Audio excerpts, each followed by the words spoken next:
Hey there guys, Waffles here, and today we're gonna talk about Yu-Gi-Oh! Master Duel. If you're like me, you're more of a casual fan jumping back in and suddenly you're just feeling overwhelmed with how crazy this meta is. So much is different, everything flies by, and your opponent somehow summons 25 monsters every turn, but I have a solution for you.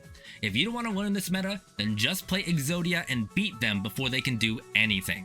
That's right, today we're talking about the Forbidden One himself, Exodia. It turns out there's actually a lot of really good cards to facilitate the Exodia OTK in this game, and this is a deck I put together based on some lists that I tinkered with, so that being said, I do gotta preface this video by saying Exodia is not a truly consistent deck yet. If you are trying to climb to Tier 1 Platinum, this is not gonna get you there. A lot of your games are gonna come down to how lucky you get early, and there are several ways for you to get shut down, but this list should still give you the best chance assuming no interruption. Now, of course, the first cards we have are the like and subscribe cards. Click those buttons to keep up to date with more 5-9 content in the future. Anyway, of course, we've got the Exodia pieces, but the second most important monster in this deck is Royal Magical Library. Royal Magical Library gets a counter every time you play a spell, and you can then remove 3 of those counters to draw a card. So here's the plan. You play a bunch of draw spells that will replace themselves to continue going through your deck, and every 3 you play gives you an extra card in hand because of the Royal Magical Library. You go through your whole deck, and you win with Exodia. However, this does fall apart under a couple conditions. If Royal Magical Library's effect is negated, or if you don't draw it early. Eventually, you'll draw into cards that don't replace themselves like Blue Eyes White Dragon or Exodia pieces, and you won't be able to continue the combo. Ash Blossom is annoying as a hand trap, but it isn't going to be a game ender if you still have enough draw spells, since it's only going to negate one of your library draws. However, if your opponent has something like Effect Veiler and does that on your library, you're pretty much screwed. If you draw too many monsters too early. Ironically enough, you want to get the Exodia pieces at the end after you built up enough resources. Pulling a piece early just means you're down a draw spell since it's dead in your hand until you get all 5. The cool thing about this deck though is that you know whether you've won or lost pretty quickly, so you don't have to waste a lot of time. But here's how we're going to try to make it consistent. We've got 2 Blue Eyes White Dragons, 1 Toon Blue Eyes White Dragon, and 3 White Stone of Legends. Along with those, you've got 2 Card of Consonants, 3 Trade-In, and 3 Toon Table of Contents. Card of Consonants will discard White Stone to draw 2, and then White Stone will add Blue Eyes White Dragon from your deck to your hand, that way you don't have to draw into it.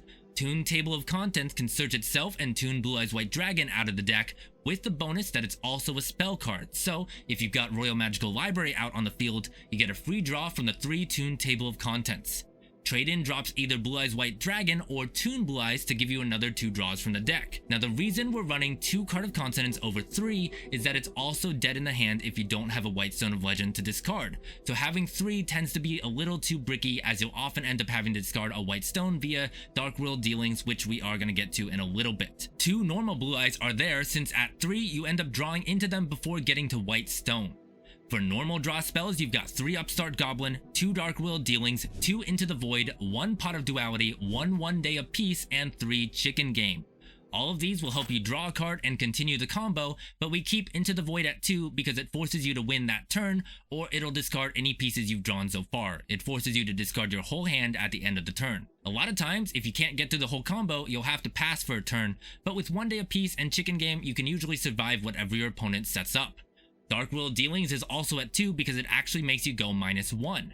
That's not an issue late in the combo since you can just discard extra copies of Royal Magical Library or one of the White Stones, but if you're struggling and you only have this and Exodia pieces, then you really can't play it. Chicken Game lets you draw for 1,000 life points and doesn't have a hard once per turn limit, so you can play as many Chicken Games as you draw, but unfortunately, that's a max of 3. Unless we also run a card called Pseudospace, which lets you banish a field spell like Chicken Game from your graveyard just to use the effect again. So we run 2 Pseudospace because you'll need Chicken Game in the grave first before you can use it, so you don't want to draw it before you get Chicken Game. We've also got a copy of Terraforming to search either Chicken Game or Pseudospace. And finally, we've got a copy of Maxi and 2 copies of Magical Mallet. These are your safeguards. If you end up with a dead hand, Magical Mallet will let you shuffle your cards back in, which will usually fetch you more cards to continue the draw combo. It's also a spell, so that helps Royal Magical Library.